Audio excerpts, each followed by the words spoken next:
Hello, everyone. Welcome to the Tara Palmeri Show. I don't normally anchor this one live, although I may be doing more of that in the future, but it is such a big day. We are actually seeing a shred of justice in the Epstein Files case. And thanks to the fact that the Epstein Files Transparency Act was released, we know that Andrew Mountbatten Windsor, didn't say Prince, former Duke of York, was actually sending classified information as trade envoy for the United Kingdom, a role that his mother put him in, the Queen of England, to Jeffrey Epstein when he was a convicted sex offender. And that actually their relationship existed much longer than 2010 when he said he went to New York to tell Jeffrey, I can't be your pal anymore. Sorry, bud. Yeah, that's obviously not the case. And I think we all knew it, but it really is thanks to the files being released, thanks to the hard work of the survivors of Jeffrey Epstein, that we're even starting to get a fuller picture of what happened. And, now, what we're seeing across the world, Poland investigating Epstein's close ties to Russian expats. Obviously, Peter Mandelson, who was the UK ambassador to the US, having a financial relationship with Jeffrey Epstein, removed from his post. The leadership of Keir Starmer, the prime minister of the UK, hanging in the balance with many of his aides stepping down, being the fall guys around him. Andrew arrested, a royal in line, who was actually in line to the throne, arrested. I mean, we haven't seen anything like this in decades. Okay.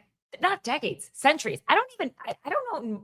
I'm not a royal expert, but I've been listening to some this morning and they have no examples except like Princess Anne and some parking tickets.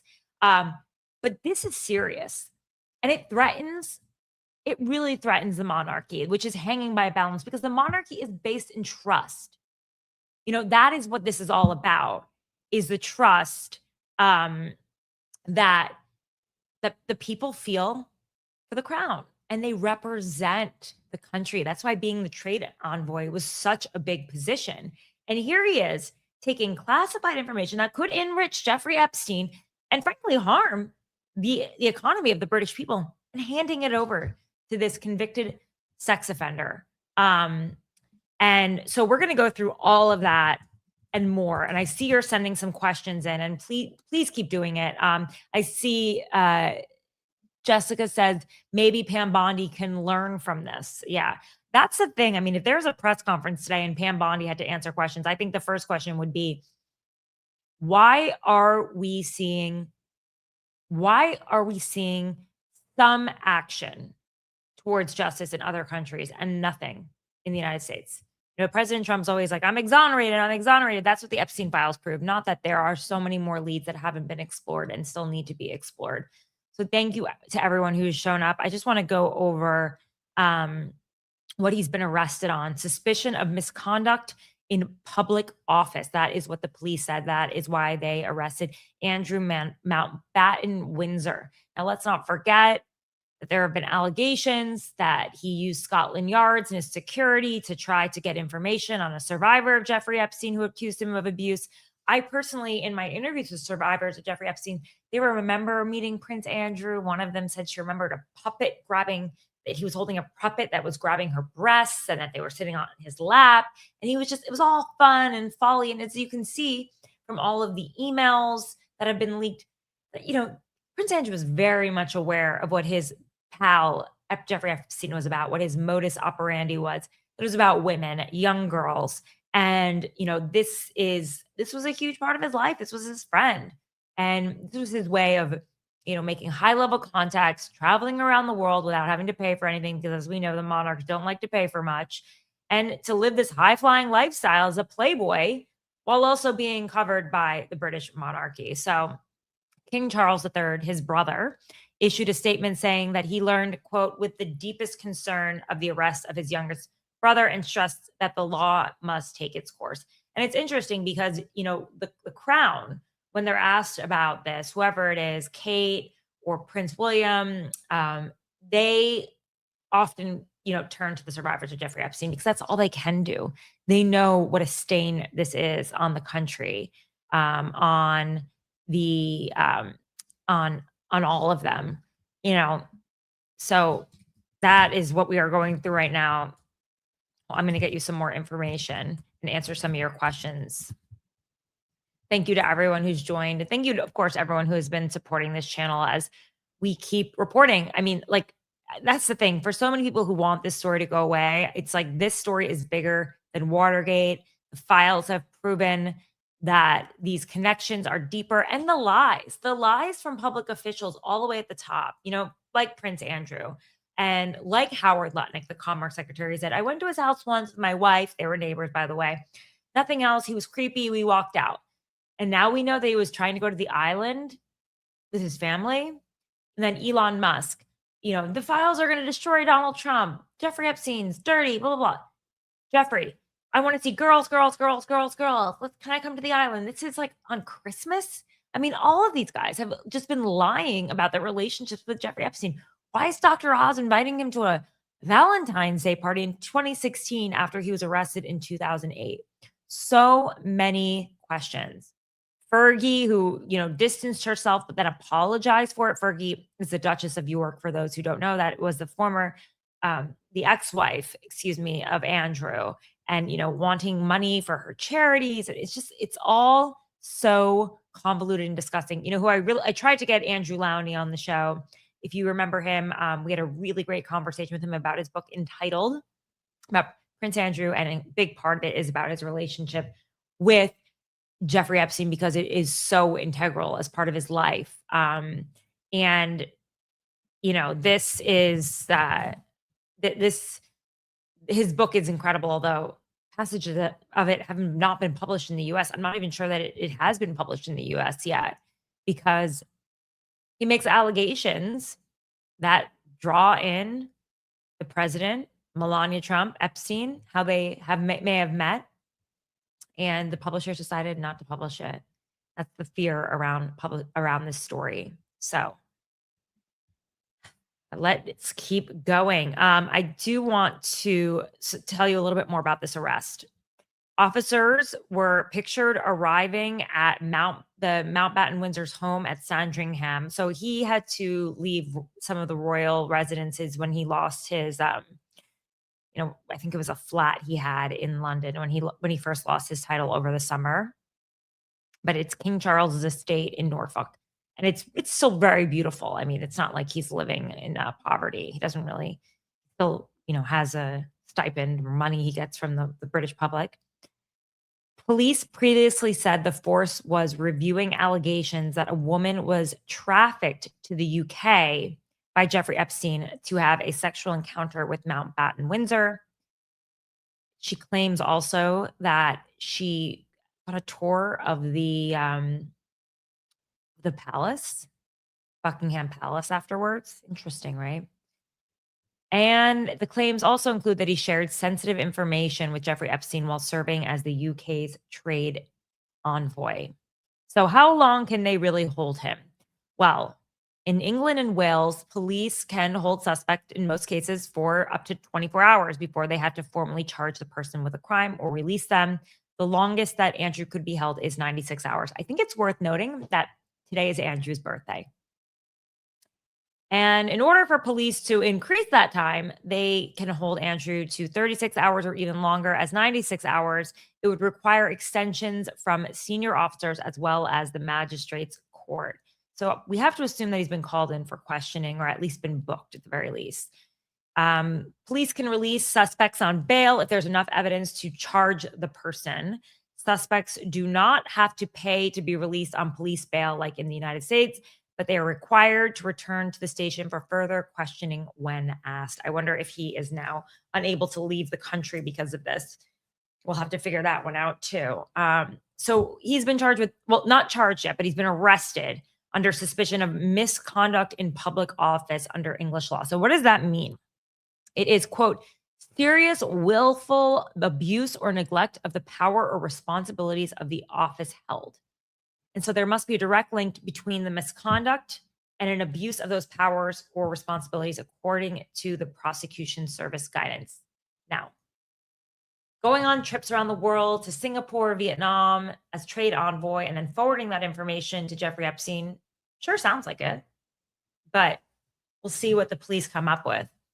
And I think there's going to be a lot of pressure on them to really deliver in this case because it is so high profile. But again, information we wouldn't know if not released through the Epstein Files Transparency Act, which the survivors so pushed for to get this information that we now know from Epstein's emails that he sent this to Prince Andrew. I mean, there's a lot of stuff in the Epstein Files Transparency Act that we now see. Picture of Prince Andrew, like his body over what looks like a young woman, obviously blanked out. She's considered a victim or she wouldn't have her face redacted. Not standing over her, like on his hands and knees over her. There's just so much in there to look through, and we haven't even seen it all. We've only seen 3.5 million files, most of it redacted, 2.5 being withheld for national security reasons, and in some cases to protect the victims. But as we know, a lot of it is redacted, and redacted for reasons that are absurd. Like when Thomas Massie found out that they redacted the name of a sultan from the Emirates who told Jeffrey in an email that he liked the torture videos. Well, he no longer has his job because of that. But still, why was that redacted? He wasn't a victim. National security, which leads me to question, what else do they have in these files that we're not seeing in the 2.5 million that relate to national security? Is it in some way covering up what Andrew may have been up to? Are they protecting the crown and the special relationship with the UK? We'll never know, will we? So also, we're really trusting this Justice Department that there are only 6 million files.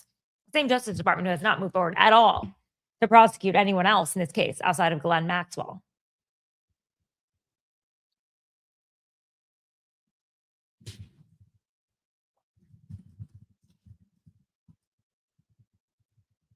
Okay. I'm getting my producer, Eric, involved so that I can start answering your questions because it's a bit difficult for me to see them on the screen myself. The screen is a bit small for me. Oh, now I can see them. Have you seen anything in the files to suggest Epstein was either left or right? These people seem beyond what is thought of as political. They win no matter. No, Epstein was a Democrat. Epstein supported Democrats throughout his career.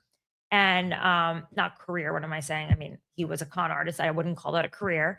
But yes, he tended to support Democrats. Although, as we all know, he was friends with Donald Trump when Donald Trump was a Democrat who also donated to Hillary Clinton and Chuck Schumer at the time.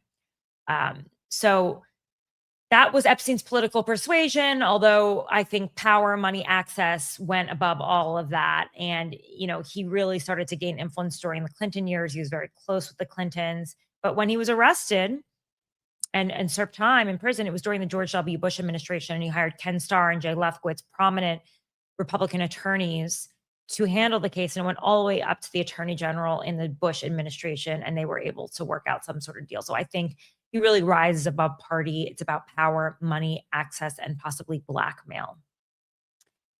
The DOJ keeps deleting files they put out regarding Trump. What a surprise, but this should tell you a lot. Yeah, I think at this point, we have to rely on other countries to actually get down to the bottom of this. Isn't that sad? Yeah, it is pretty pathetic, actually. I want to go back to the case against Prince Andrew for a second.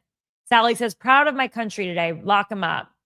Come on, US, pull up your finger. That's great. Thanks so much, Sally. In this context, in this legal context, though, willful abuse or neglect means deliberately doing something which is wrong, knowing it was wrong, or reckless, or with reckless indifference as to whether it is wrong or not. Do you think that Andrew passed on this information to Jeffrey Epstein with reckless indifference as to whether it was wrong or not? Also, a woman being trafficked to him by Jeffrey Epstein? Do you think that was with willful indifference or knowing it would be wrong? So the offense carries a maximum sentence of life imprisonment, and it can be tried only on indictment. Wow. So we might have a trial against Andrew. Now, I don't know the laws in the UK and whether these trials are always in front of a camera or not, depending on the court, but I hope that it is televised. Maybe I'll have to go to the UK. You guys, what do you think about that? I'll cover it. I think that Andrew should be called into our Congress to have to testify as well. He was on my list of people that I would like to hear from. I put that out in the latest, my latest video, you could call it, on Jeffrey Epstein, my latest report on YouTube. It is called "The Epstein Witnesses Congress Was Afraid to Call." And I named Andrew. And I said he wouldn't come because, remember, Virginia Giuffre, who accused Jeffrey Epstein and Prince Andrew of raping her when she was 17 years old. She called Andrew to testify, to come. She subpoenaed him, and instead he paid her a dramatic settlement of over $10 million rather than come. Of course, he said he never met her before. He also had this, he said the picture that they had of the two of them was fake. And he made this very, very, very, very, very bizarre statement when Virginia said she remembered going to a nightclub with him. I mean, Virginia had such precision about the night that she met Prince Andrew, and how Glenn Maxwell told her, do to Prince Andrew what you do for Jeffrey. And she remembered the clothes. Like, she took her out to buy her a Burberry outfit so that she would look good for the prince, right? She'd met Andrew a few times after that, but take a listen to Andrew's response to when Virginia said that she remembers going to a nightclub with him. I forget the name of the club, but Virginia remembers it. And that he was sweating while he was dancing. This is Andrew's excuse. Take a listen here. There's a slight problem with the sweating because I have a peculiar medical condition, which is that I don't sweat, or I didn't sweat at the time. Yeah. He said he stopped sweating because he served times in the Falklands, which is like these islands off of Argentina, which the Brits own. And he was, I guess he was doing his military service, and he lost the ability to sweat there. Very weird. Andrew has been lying about his relationship with Jeffrey Epstein all along, and that is what the files reveal. And it's a lot of vindication for someone like Virginia Giuffre, who, by the way, for a decade has been dragged through the muds by British press, American press, not willing to hear her story of abuse and trafficking. So I think it's a really important time to hear from Virginia's family. As you know, Virginia and I traveled around the country together for the Broken Jeffrey Epstein podcast. We worked really closely trying to find people who could corroborate her story, because for so long she was called a liar. And I think the Epstein story and the files that we see over and over again show that actually Virginia was right all along. She was in hiding and afraid, and what she lived through was horrific. Okay, here's a statement from her family. Quote, "At last, today, our broken hearts have been lifted at the news that no one is above the law, not even royalty.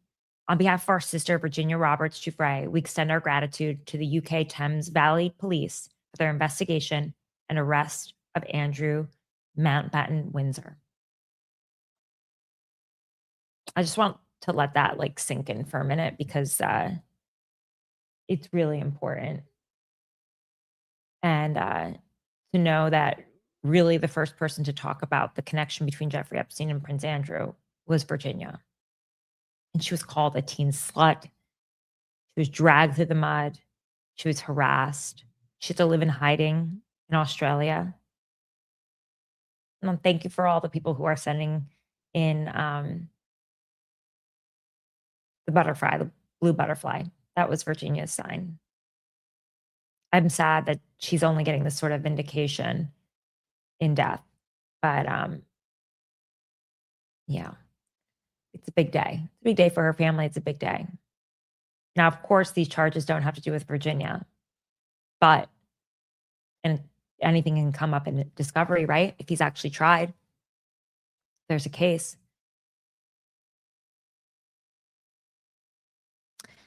Now, I tried to get a royal expert on the show, but Andrew Lowney, who we've had on the show before, he was an amazing guest, and I highly recommend you go back and listen to this podcast that we did with him. I'm trying to find it, actually. It was just so good. Maybe I'll be able to find it really quickly so you guys know exactly where to go to watch it. Yep. Jeffrey Epstein, Prince Andrew, and Fergie, the untold connections. Please go back. It's on my live. the stream we did 4 months ago with Andrew Lowney, who's written an incredible book entitled "That Is So Good That We Can't Even Read It in the US. Publishers Are Afraid." I tried to get him on the show. Hopefully I'll get him on another day. I think if you read this, you will really understand how much the connections and how far back they go, and this friendship, which really was brought, they were bonded through Ghislaine Maxwell. Ghislaine Maxwell, as we all know, was the only person who was sitting in a prison camp, no longer a high security prison. She first met the prince when she was in school in Oxford. She connected the prince with Jeffrey Epstein. It was her father who ran the Mirror, very influential paper, MTV Europe, Peregrine Press. He was thought to be a Mossad agent, and he's also thought to be the person who connected her with Jeffrey Epstein. And it all goes back to all the way back there. That's how far back we're going. And only now in 2026 are we starting to see any justice. All right, so royal expert said, this is a warning. It has traditionally been the case that there are certain people in society who can act with impunity and entitlement and think that whatever is done amongst friends, cronies, and cohorts is absolutely going to be fine. Well, perhaps not the case in the UK. Again, today is Andrew's 66th birthday. What a birthday surprise. I want to hear from you.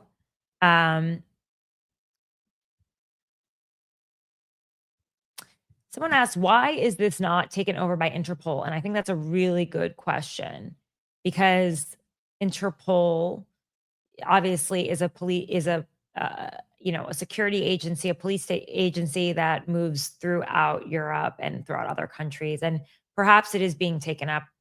I don't know yet, but it would seem that because of the fact that he trafficked girls from country to country, that these agencies should be involved.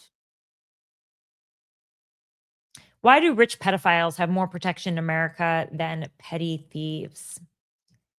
Good question, Josh. I think that's what we're all starting to wonder. And I think that's what's causing this disgust in this country and anger against the elites. Now, a lot of people, you could say, were dragged into the Epstein files. They were just emailing with him. Maybe they didn't know that he was a pedophile, although everything I've learned from the survivors of Jeffrey Epstein is that if you were surrounded by him, you knew about his MO. You knew about the pictures everywhere, all over his house of young girls, the Polaroids. Girls were walking around naked. He was putting them on planes with his very powerful friends, and they were under 18. They were young. He liked them looking prepubescent. He didn't want to feed them. It was horrific, right? So this whole idea that they didn't know. Also, he went to jail as a sex offender in 2008, and everybody knew about it. I worked at the New York Post around that time. We wrote about it. He compared it to stealing a bagel. People knew about Jeffrey Epstein. He had the biggest townhouse in the Upper East Side. Everyone knew about Jeffrey Epstein and continued to be his friend. And when you read these emails, among Jeffrey Epstein and the most powerful people in the world, they're not high-minded emails about how to make the world a better place. No, these emails are disgusting. They have innuendo about shrimp and grape soda and pizza, all suggesting women, setting profiles of girls, from other countries, as if, do you want this one? Do you want that one? Snow White, Beauty and the Beast. His MO was women, helping people save money-ish, and opening doors. Also draws us to questions about his relationship with various intelligence agencies, which I've gotten into on the show. And certainly, again, guys, go through my videos if this is your first time finding me. Just a few days ago, I did a piece on why Epstein's lawyers went to the CIA. Yeah, Tara, I wish you would be on Dawn's show this morning. I was on Dawn's show this morning at 10 a.m., but girl, I got my own show too. And I've got to come in and talk to my audience that's been with me all along. This is huge news. And I don't think independent media is missing it. I think they see how important this is. I think without independent media to be able to comb through the millions and millions of files, we wouldn't be where we are today. Now, I don't agree with everyone who's taking every FBI tip about cannibalism and this and that called in after his arrest in 2019 as gospel, but especially the ones that haven't been confirmed. I just see them as FBI tips and I don't report on them unless I can verify them. But I do find that without independent journalism, we'd be relying on a few people at the New York Times, the CNN, Wall Street Journal, when this is the biggest scandal possibly in our country, in the world since Watergate, if not more. Okay, let's keep going with this. Someone asked, is this bigger than Watergate? Biggest political scandal ever? I don't remember a scandal that included a number of US presidents, the highest levels of intelligence, princes, monarchs, heads of institutions in this way.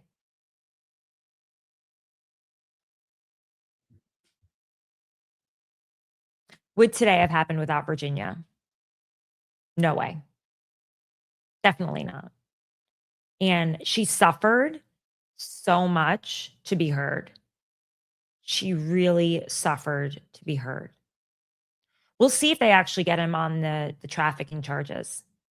I wonder if they'll go back to Virginia's case. A lot of the survivors remember Prince Andrew. You never forget a prince. You never forget other people that they've met, like Donald Trump, famous men. A lot of them were kids, so they don't remember the academics the same way, like Alan Dershowitz or, Ehud Barak, or, they don't remember those men, politicians, foreign dignitaries. But some people you never forget and the way they treated you. They treat you like a person or like a shrimp pizza.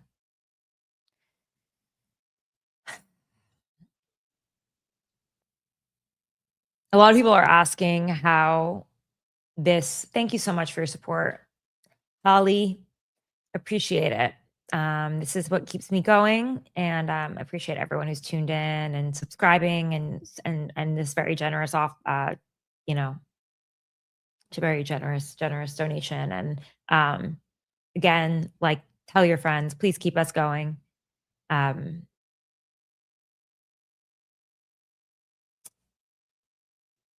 Should Democrats demand protection for Tom Massey and Ro Khanna? I think a lot of people probably need protection in this story because of the power around it. But I think the more you talk, that's protection. I think the more you go in there, the more these members of Congress like Thomas Massey and Ro Khanna go into the classified rooms and find out every single block of text that's redacted and why it's redacted, why it shouldn't be redacted, and tells the American people and puts the fire under the Justice Department to finally give us the transparency and sunlight we need on this story. That is the only way we will move forward.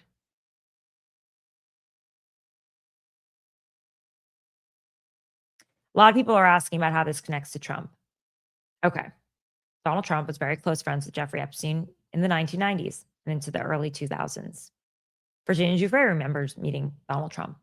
A number of the victims do. There's at least Katie Johnson, which was one Jane Doe, who filed a civil lawsuit against Donald Trump alleging rape at Jeffrey Epstein's townhouse. She dropped it before the election, claiming intimidation.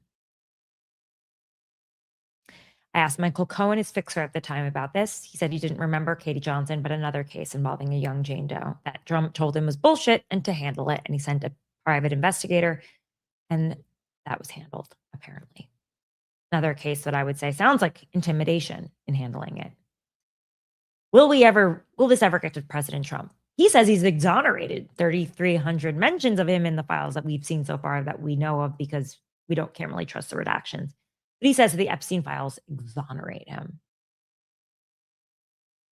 That's all he really cares about. He doesn't care about justice. That's why the Department of Justice isn't going after it. That's why they're not pursuing this case, because he doesn't actually really care about justice. He cares about being exonerated. It's all he can say. And then he attacks people who ask about the survivors, like Caitlin Collins. As I wrote about in Vanity Fair, Epstein's ghost is calling all the shots in the Trump White House. Does this get to Trump? Well, we have to trust the Justice Department to actually show us all the files so that we know. He says no. I think he's very lucky that he was not communicating with Jeffrey Epstein in the period of time when Jeffrey Epstein was emailing all the time. And Trump obviously doesn't email, although now he text messages. I think he was almost saved by the fact that he didn't have this digital communication.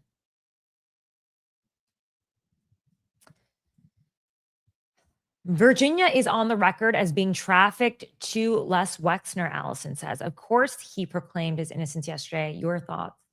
Yes. Les Wexner was everywhere. He is a main source of Jeffrey Epstein's wealth. And Virginia Giuffre has been consistent that she was trafficked to Les Wexner in group sex settings. He denies it. Although he admitted he went to the island yesterday for the first time. No bleep. I'm not going to,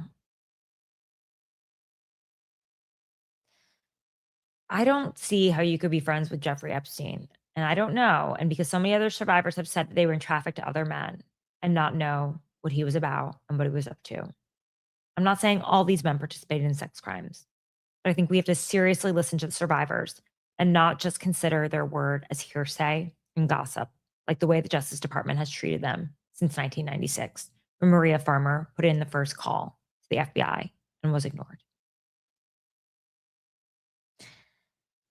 Guys, I want to thank you all for joining the stream. We're at the 30-minute mark. I want to do this more regularly, so I appreciate everyone that is here.